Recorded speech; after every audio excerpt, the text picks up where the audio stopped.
On our panel tonight is Morten Engard Rasmussen.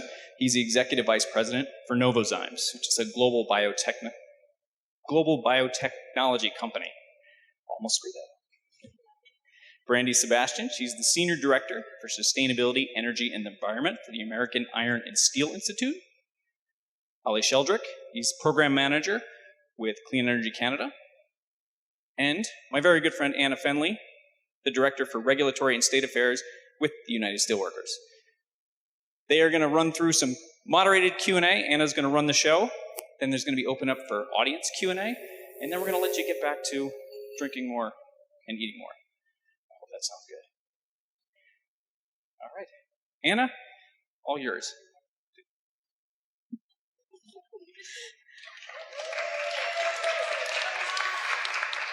Thank you, Mike.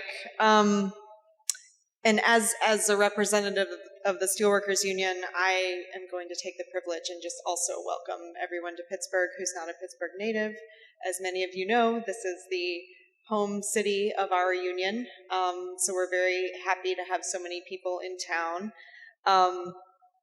In this labor town, this union town, our union newly represents a lot of workers here, museum workers, if you go visit a museum, university workers, library workers, tech workers, and yes, we still have industrial workers here in Pittsburgh, despite what you might hear.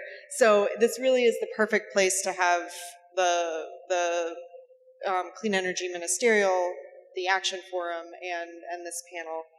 I'm gonna, as Mike said, we will have some time for questions at the end, so if you have any, please, hold them. But I'm just gonna start off with some questions for you all. So I'll start with you, Brandy. Where does the steel industry stand today when it comes to sustainability? Hello, great question. Thank you. So the American steel industry has made great strides in its sustainability performance over the last few decades. Of the 9 largest steel-producing countries in the world, the U.S. has the lowest CO2 emissions intensity per ton of steel produced, and that's for year 2019. U.S. emissions intensity was about half that of China and even lower than the European Union in aggregate. And our leadership position on sustainability and carbon intensity is largely due to a few factors. So first, we have the largest share of electric arc furnace technology here in the U.S. We've adopted that at a higher rate than around the world. Nearly 71% of steel produced in 2020 was produced via EAF technology. And that compares to about 26% globally. In addition, the blast furnaces we operate here in the U.S. are among the most carbon efficient in the world. They're almost entirely fed by domestically sourced iron ore and iron pellets compared to more CO2 intensive sinter that's used in China and other regions. And that results in significantly lower CO2 emissions as well as NOx, SO2, and particulate matter. Domestic mills use an energy mix that is lower in carbon intensity than other steel-producing regions in the world, fed by more renewable energy and natural gas. And steel is an inherently circular material, so our recycling infrastructure has been built up here over the past several decades, leading to efficiently and economically recycling steel scrap into new products. And we recycle about 60 to 80 million tons of scrap into new products each year. Despite our successes, we're not stopping there, so we're actively working to further decarbonize our industry in several ways. I'll just mention a couple. American steelmakers have made investments in the increased use of direct reduced iron and hot briquetted iron, which can lower emissions for both integrated blast furnace, basic oxygen furnace steelmaking, as well as EAF mills. Additionally, we've designed and recently built new facilities to be hydrogen ready so that we can switch from natural gas to hydrogen when the fuel is commercially available at an industrial scale. And our members are actively researching carbon capture, utilization, and storage projects in collaboration with the U.S. Department of Energy.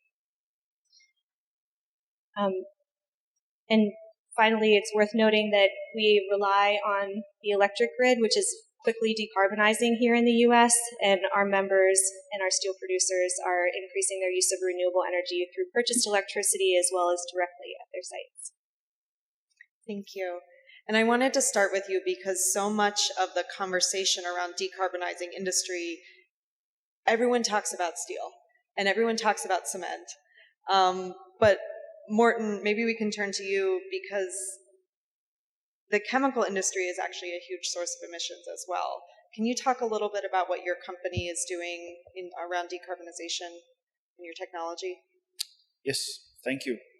And thank you for hosting. It's a really interesting question and our conversation we're going to have here. When I woke up this morning, I thought there was a first that I was going to Pittsburgh. It was quite interesting, but having Pinot Noir in a church and sitting here talking to you, I must admit, I don't think my kids will believe me when I tell them tomorrow what I've been doing. But so I come from a company called Novozymes, and we are a very big manufacturer within enzymes and microbes. And I think for us, when we go out and we talk about decarbonizing industry, one of the first things we need to really consider is we need to have our own credibility, our own story straight. And since 2018 until 2021, we have actually reduced our own CO2 emissions with 42% from our own manufacturing. We have factories in Nebraska, we have factories in Raleigh, and we are really producing a lot, and we're thinking through how do we impact the communities where we are. And this is the first thinking on when we go out and start selling our products, the enzymatic solutions, they are going to be seeing a company that actually are walking their own talk. So when we were talking about carbon capture, and we had a very interesting conversation just before starting here, our solutions with enzymes can be applied into 700 different types of products and are applied into 700 different products today. So it's from how we actually are changing agriculture, reducing the amount of pesticides, fertilizers on farms, how we are changing the food production of tomorrow, but also how we are looking at increasing and enabling production and manufacturing through lowering CO2 emissions, less water across various industries. And carbon capture is one of those elements for the future where enzymatic solutions can support and enable that you're utilizing it for power to X in the future. Thank you. And we've talked a little bit about the U.S., but we have Ollie here from Canada. And I know our union works with his organization a lot in Canada on industrial decarbonization. So Ollie, thank you for making the trip. And can you talk a little bit about where Canada stands on its efforts to decarbonize industry and what work needs to be done? Yes, certainly. And this is a Canadian accent, if you didn't realize. So I'll just mention a couple of things that Canada's doing quite well, and a couple of areas where, I think there's progress to be made. So I think the first point to make is that Canada isn't sort of starting from zero. There's a couple of areas where we've got sort of a lot of good ingredients in terms of making the shift in decarbonisation. For example, our electricity grid across all of Canada is 83% clean. And in some provinces, specifically Quebec, for example, it's even higher than that. And we also have some of the benefits of our geology in the western provinces for things like carbon capture and storage, and lots and lots of fresh water for things like electrolysis, green hydrogen. So we sort of have a lot of those ingredients, and it means that there's a lot of great opportunities for what we can do. Secondly, I'd say the federal government in particular has been making a lot of significant direct investments in heavy industry decarbonisation over the last couple of years. In steel in particular, a couple of plants have received over $1 billion in federal funding to shift to electric arc furnace. I'm glad you explained that, so I didn't have to. And again, setting them up to move and switch to hydrogen when it's commercially available. And also lots of projects out in Alberta, looking at new ways of doing carbon capture and storage, building and funding pilot projects for infrastructure for those kinds of technologies. And then the final thing I think that we're doing well and that we're building on is, and something that my organization, Clean Energy Canada, works in a lot of detail is Buy Clean and this idea of the demand side of decarbonization. So working to drive the federal government and the provincial governments as well to be leveraging the spending that they already make on steel, cement, and all these sort of critical materials, and making sure that we're buying cleaner and lower carbon variants of those and building that into our procurement policies. And not only does that get the GHGs down from our government spending, but it also can have a secondary positive impact of driving that market demand and building that market demand on the demand side, which is just so critical to getting that scale and that sort of pace that we need.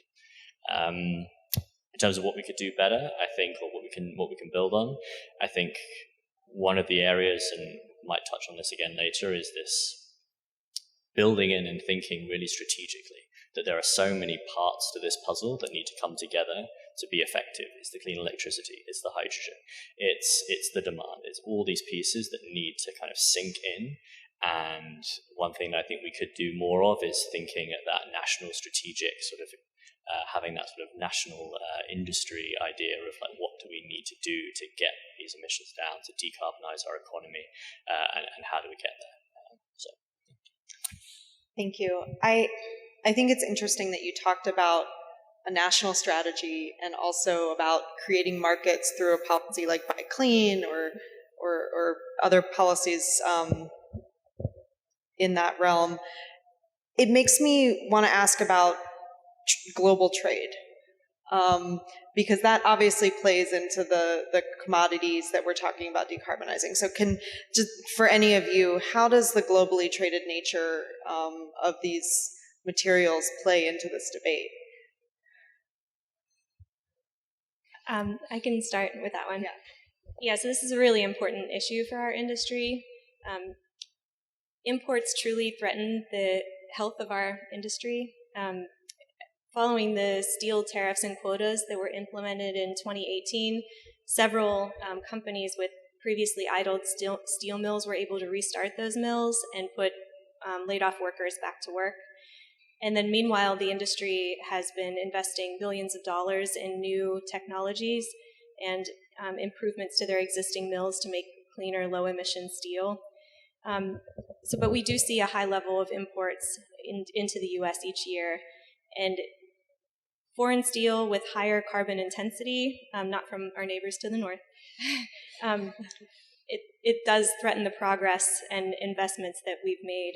So just for example, in 2021, if the share of imports were made with U.S. average produced steel, we would have saved almost 13 million tons of CO2 equivalent emissions. So our organization believes that Congress should actually act on this and enact a system of carbon border tariffs as a trade measure to level the playing field and ensure that more carbon-intensive imports are not undermining the investments of our industry to make cleaner steel. Anyone else on trade? But maybe not so much directly on steel, but I think in general, we would definitely favor if we start having a global tariff on carbon and the full carbon footprint, not only looking at the transportation part of it, but actually looking at what is the true value of that product, how much of our bank are we withdrawing on CO2. I think that will enable a lot more manufacturing, a lot more innovation and thinking in North America that will really push and grow the manufacturing capabilities. I would just add, I mean, we work with a lot of industry associations across steel, cement, and there's a lot of support for CBAMs, if I can call it that.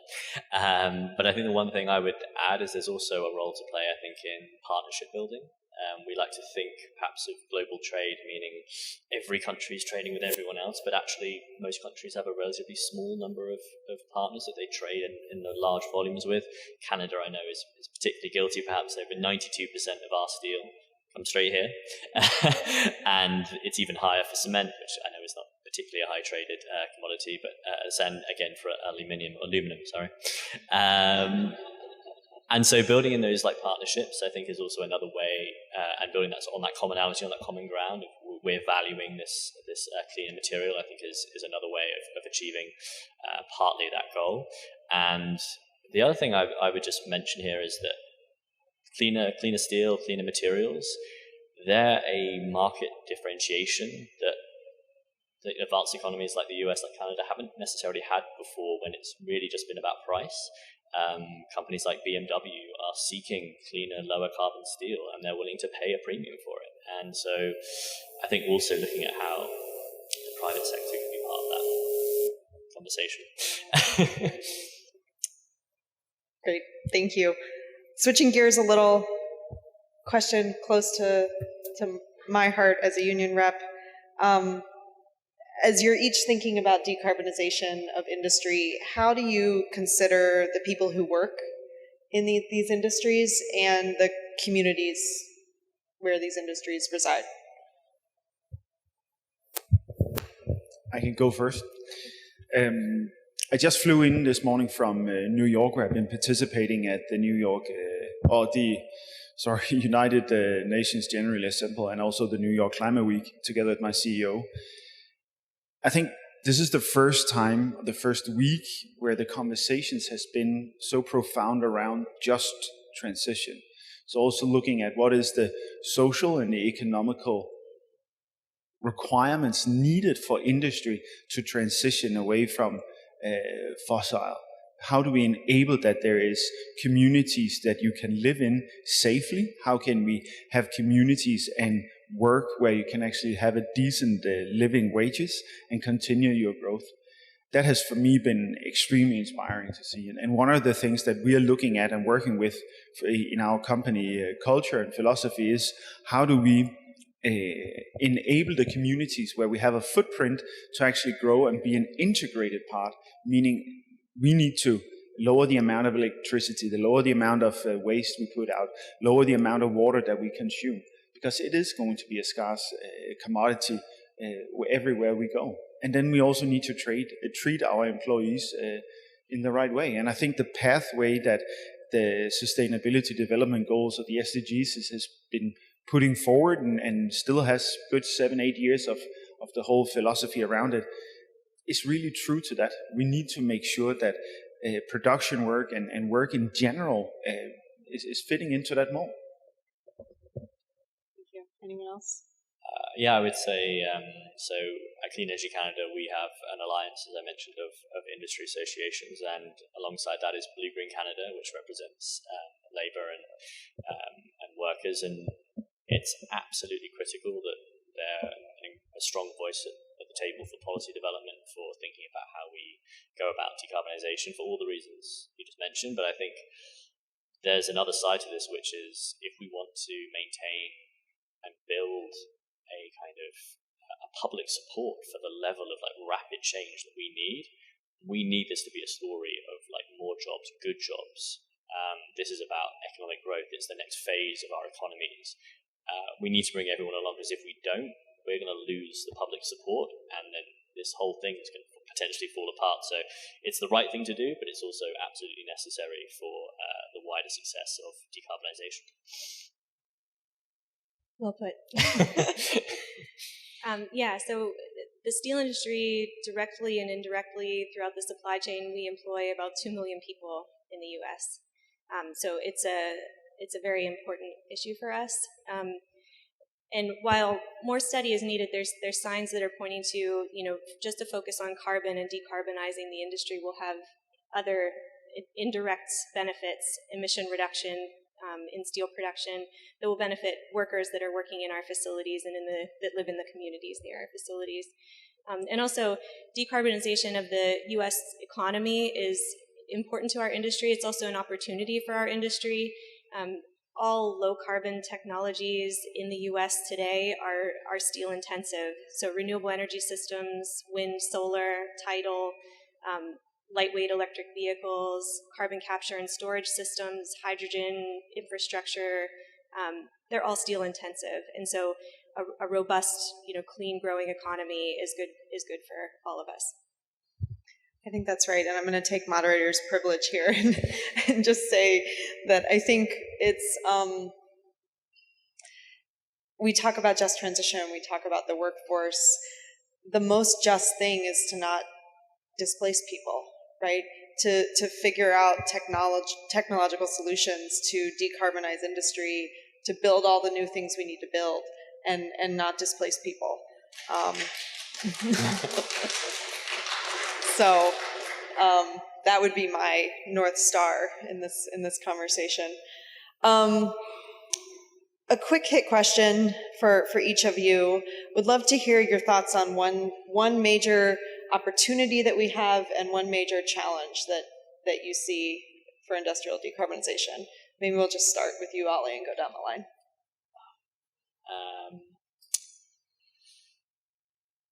I think in a sort of specifically perhaps in a Canadian context, I think one of the major opportunities we have, and we've kind of touched on it, is the fact this isn't just about decarbonizing the industries that we have. This is about thinking about, and I mentioned, I guess, again, about this idea of having a strategic mindset. It's about how can we grow and expand and find the niches and build out some of these industries to not just be what they are, but clean, but be bigger and be, more effective. So that's I think a really huge opportunity, particularly for a country like Canada. I think a challenge, and I guess again this comes back to the biclean side of the equation, but it is this building this demand side. It's incredibly critical. I think the IEA did a piece on the ammonia roadmap. Great read, if anyone hasn't read it. But they put some analysis which showed that if we don't sort of work hard to get these prices down, to drive that demand increase the sort of the scale and scope, green ammonia would lead to a 15% increase in food costs, and that isn't viable. So we need to sort of think about how we drive demand in a really rapid and effective way, and government procurement is a big part of that. Yeah. So I think, the biggest challenge we're facing right now is probably the threat from imported steel. I've talked about that before. So in the near future for us, I think our biggest challenge is time, truly. It's going to take some time to scale up the technologies that we need to decarbonize, and do so in a thoughtful way. And also, another thing that we're grappling with is, how do you best measure what is green, what is decarbonized, what is near zero? Having a common set of definitions and standards is creating some uncertainty for the industry, and there's lots of folks working on this with urgency, which is good. Did you want to talk about opportunities also, or challenges first? Opportunities too. Yeah, let's talk about the good stuff. I think obviously for our industry, I think the attention that we're getting is a good thing for us. It's an opportunity, particularly as I already mentioned. There's a lot of steel in a low carbon economy, and I think our industry is ready to supply those steels to decarbonize the American economy while also advancing our own leadership on sustainability. So that's certainly an opportunity. Morten? I think one of the biggest opportunities, and to build on your own North Star, this is truly a growth history, a growth story. And I think we're standing at a pivotal point in history where we will tell our kids, our grandchildren in decades to come that at this point in time, we actually were able to transform U.S. industries. We were able to change the way we thought about tomorrow, and really thinking about creating new jobs, a new way of being, and a new way of creating, a new way of producing. And I think the time is right now. But also, when you then talk about what is the biggest obstacles, I'm actually concerned that we fall back and get into our own ways of thinking when it comes to innovation, when it comes to thinking how can we deploy some of those new ways of working, and we get stuck in a fear of change and get stuck in what is out there. When I look at biology, for instance, it is something that is all the way around us, and it's a pivotal part of the transition. For me, it should be the most natural thing to actually look at the world, the earth, and really be able to leverage that and utilize it into the same extent as we are today, and then the world will really grow. Thank you. So before we open it up and see if anyone in the audience has questions, I'll just ask, is there anything that you think does not get talked about enough in this conversation that we should bring to the table this week as we're all in events all over town? Yeah. I like your North Star. I like the way of thinking about people. I like to think about the whole notion on that it's actually what we're doing right now is setting a path forward for healthier lives. We want to create a world where we can have healthier lives. We can have a healthier planet. And for me, that those two, they go hand in hand. You cannot have one without the other.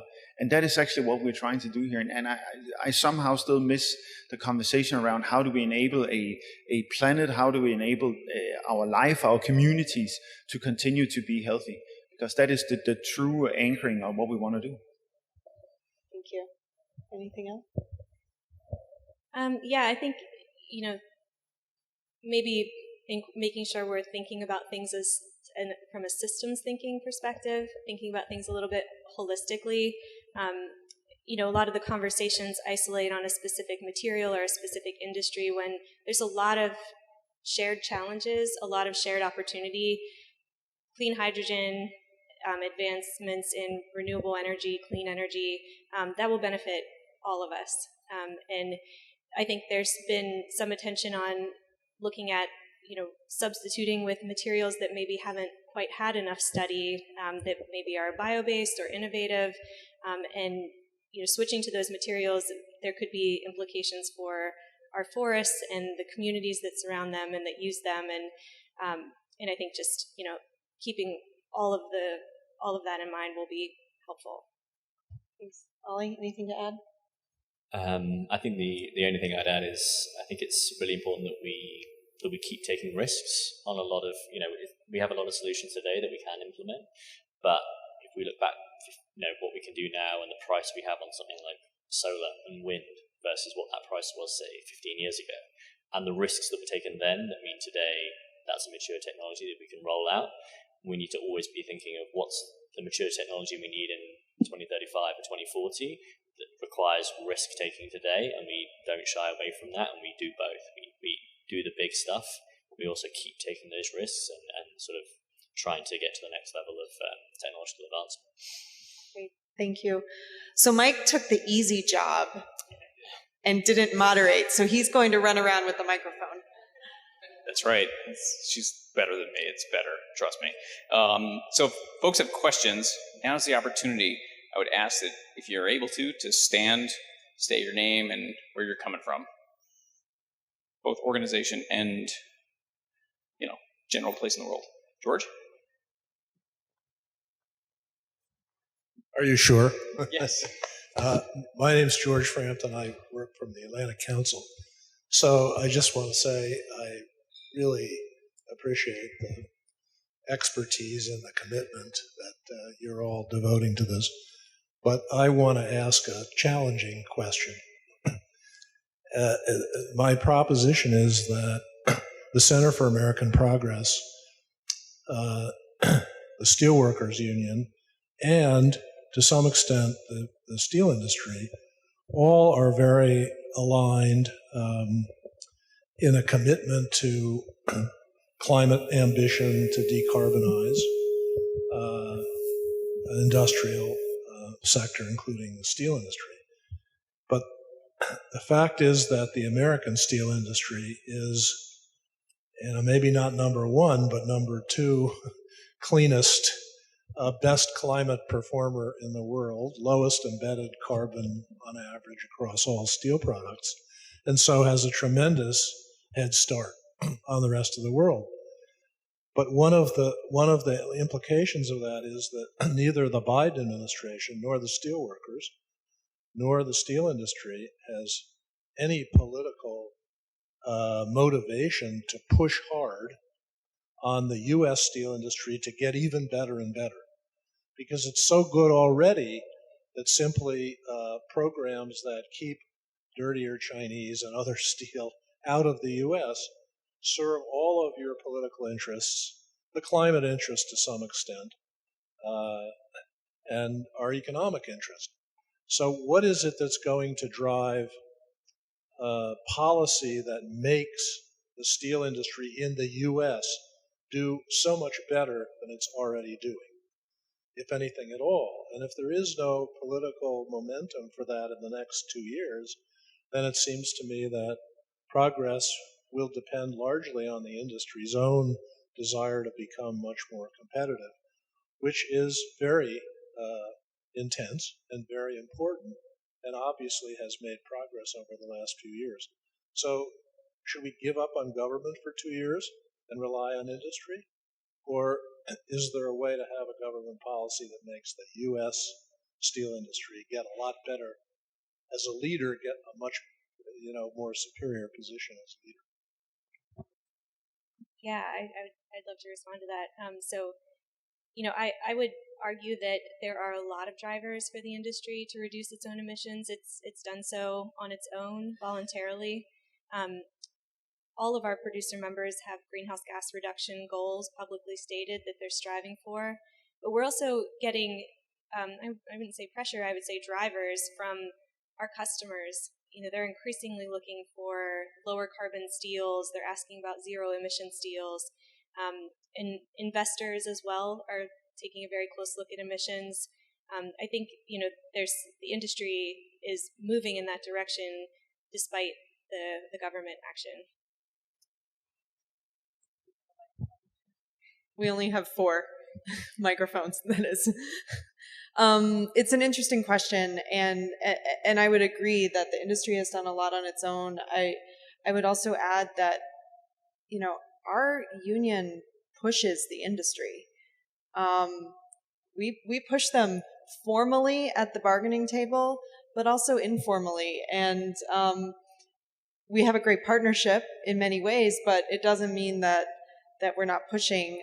And the steel industry has certainly responded. I think we have a lot of work to do in other sectors as well.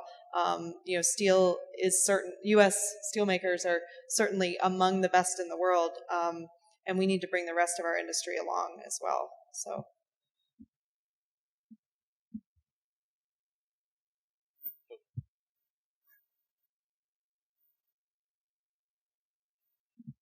Hi, Margaret Hansborough, Chicago, Illinois. So how are you guys going to convince the governor of Indiana to get on board? I really want to see what are the Republican talking points to reach out in a bipartisan fashion to make this a winning issue at the state level, especially in places where there are already good union jobs that we want to keep and frankly grow. But also because at the end of the day, this is a good winning issue, right? We've talked about this. How are you guys going to get folks on board who may not have voted for the IRA, but are going to be spending all of our money?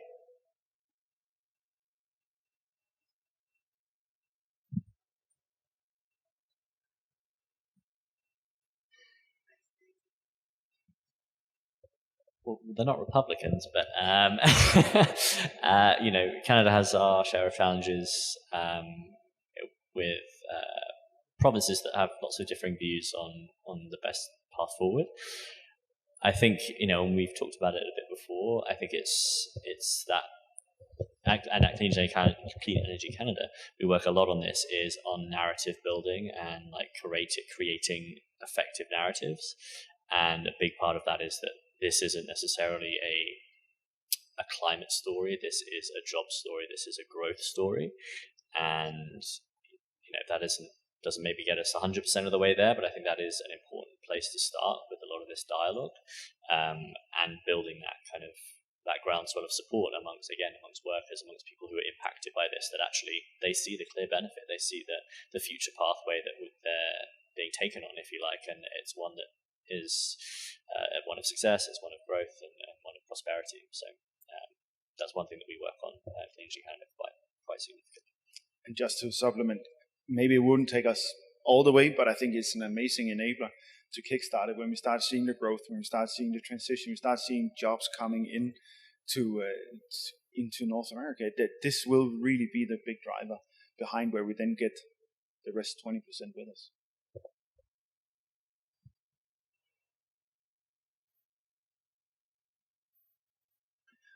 Ben Beachy with Blue Green Alliance in DC. Thanks to all of you for your expertise and being willing to share it. So we all helped pass the Inflation Reduction Act.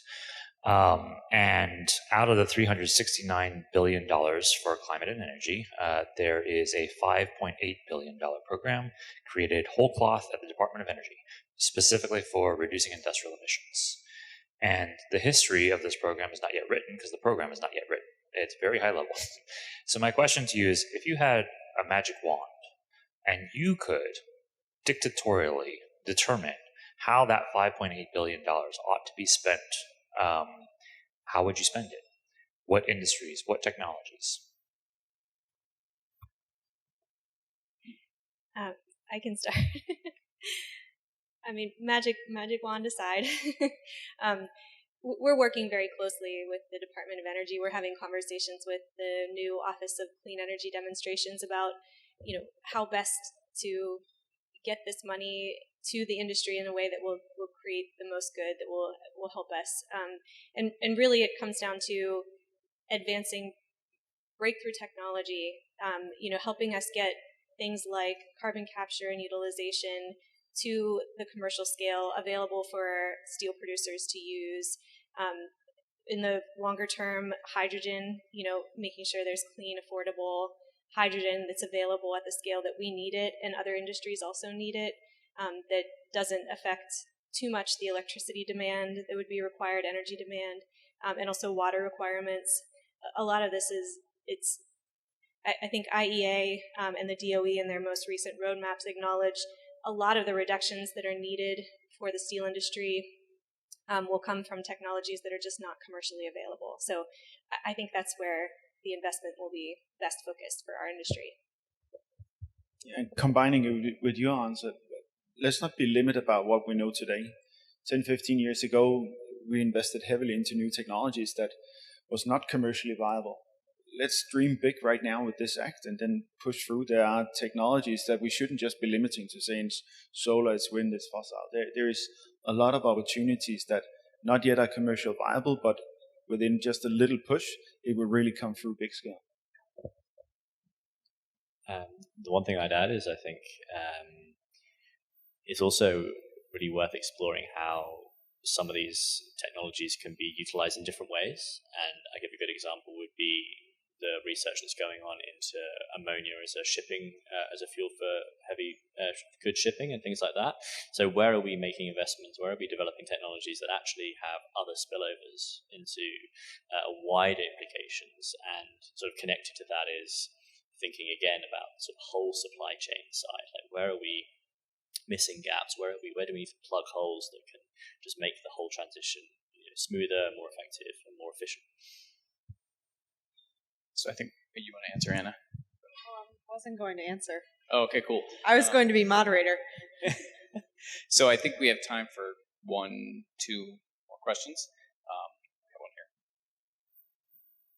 Hi, I'm Hillary with Climate Strategies Lab.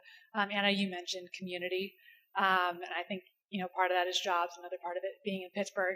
Just reminded of how important it is to whole cities and towns. I went to school in Bethlehem, Pennsylvania, home of Bethlehem Steel, but also Sands Casino. And I was wondering what you think can be done or is being done to make sure that these new technologies are deployed in historic steel cities or communities that have these jobs and the skill set to keep these industries alive.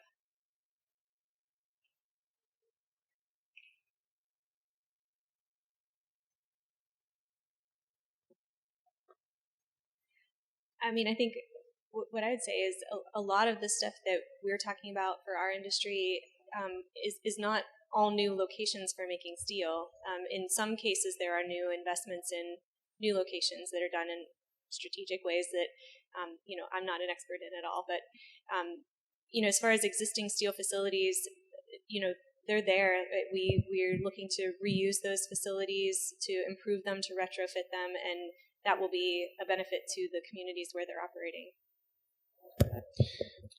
It's not steel and it's not Pittsburgh, but a good example I think from Canada is the auto industry in southern Ontario, which has a long history, and it's where the federal government and the Ontario provincial government have been working collaboratively to make sure that a lot of these new EV investments are going back and staying in cities like Windsor, on the border of Detroit, and other areas, so that they're leveraging, as you say, the existing workforce, the existing skills. They're supporting upskilling and retraining into these new kinds of jobs. So that's just an example where, I think that's been really effective, and again, sort of building that support for this transition amongst the workforce. And just finally, I think we should see this as a transition. And I think cities or communities that have high educated workforce, they will actually come through because their employability is extremely strong and extremely high. And seen as a Scandinavian company, where we sit and map out US, for instance, on where we want to be placing our factories, we are looking at where do we have capabilities, where do we have access to employment where these are transferable skills, and being in steel industry, being in manufacturing is really a key component for us when we go out and we start looking at it. And as this is transition, it's going to be impacting a lot of places. Every industry is going to be impacted. And hence, it's not just going to be either or. There's going to be multiple opportunities. And that's why I say this for me, the opportunities is the growth story that's behind it. So I wouldn't see that the steel industry will be left behind. It will continue to grow, as the gentleman said, that the US is the cleanest and the best. There's also maybe an opportunity saying how with a carbon tax credit across borders, how can we actually start exporting US steel to the rest of the world? So we're going to do two final questions. Gentleman here, and because I'm extremely biased, I'm going to give the final question to Maria at the Steelworkers. I'll be brief then. Andrew Giorgio from Enviva. I was just looking at the IEA IPCC strategies. They kind of outline a role for displacing coal with biomass and then applying CCS to get to negative emissions. I was wondering if any of you in your organizations had considered that and the role of it and what the possible barriers are. Yes. We for sure, and that's why I'm saying when we're thinking about how, if I had a magic wand and I could rewrite, biomass is going to be a significant part of that story in that future. And I think when we talk about feedstock in general, we need to be able to even further elaborate and think big. And that for us, as our company, we have solutions, and we're really looking at how we can put in factories and steel to further improve that. So for sure, that's an element we're thinking at. And I think this is, and I say for the third time tonight, for me, it is a growth story. It is thinking about how can we actually transition on what we do and enable all the technologies that's out there. And I think the latest legislation that is coming through in Washington truly enables this to happen.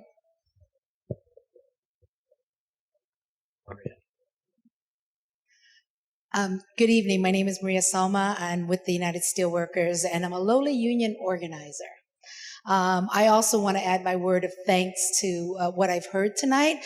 I really love learning about the new technology. I love talking about the policy that will incentivize demand and incentivize companies to be able to do the right thing, both for our planet and then certainly the communities that we live in.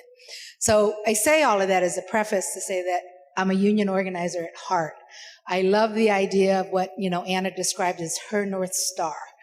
Our North Star, my North Star, is working with the workers. And I really appreciate your questions. We talked about, I heard you all talk about, that there's going to be more jobs. There's going to incentivize growth. We're going to incentivize communities to welcome us, into their hometowns. We're going to incentivize businesses to make certain changes. And then the question is the workers. And so while I hear policymakers talking about this just transition again, my experience as a union organizer is in the new clean technology. The wages are lower. They're going into communities where they can pay lower wages with lower expectations. And that what I'm hearing, or what I'm seeing, I shouldn't say here, what I'm seeing is companies are still putting, I get shareholders and profit margins, still putting that on the forefront. So the question I have is for all of you to say, When you talk about these items, do you talk about it with your shareholders? Do you talk about it with your investors in the same way that says, we're going to do all of these fantastic things that we just heard up here?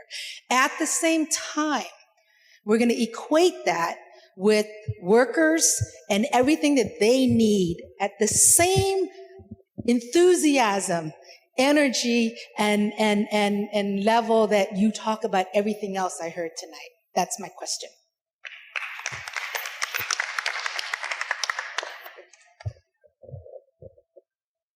I can go. 15, 16 years ago, our company, we were one of the first companies to introduce the triple bottom line. That means that every year we report out on how, of course, we're doing on our financials, how much are we earning, how much are we making. But we also have a second column that is on how do we actually then produce, how do we share, and how do we manage to run our own operations. The third is on our people and our community. So there is a line on how do we go out and look at training, educating, looking at the well-being of our employees to make sure that they actually are an integrated part. And all three elements weigh equally into the compensation when we are looking at the end of the year. So yes, for sure. That's the same way we talk it to our board of directors. It's the same way we talk to our investors. And we have done so publicly for the last 16 years.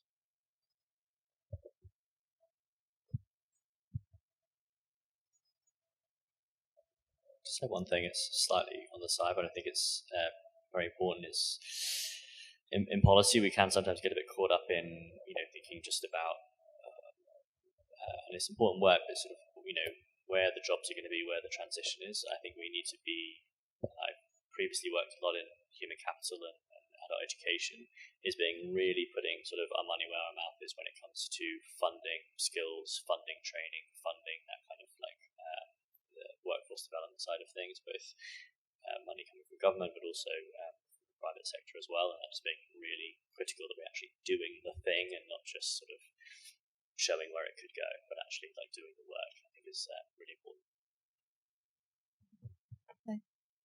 I think that's a great place to end, unless Brandy, you want to add anything. I think the only thing I'll say, I represent an industry association. We aren't a specific company. We represent a lot of companies, but our industry prides ourselves on having good quality, well-paying jobs, and I know that it's top of mind of all of our members about the workforce of the future. We see the need for education, training, and attracting folks to our industry, and it's going to be highly competitive. And those are the types of things that I'm hearing. Well, that's a great place to end, I think. On behalf of the Steelworkers and CAP, thank you for being here. We will kick you out at 8, but until then, please enjoy food, drink, conversation. Yeah, bar is open till 8. Please take advantage of it, and please thank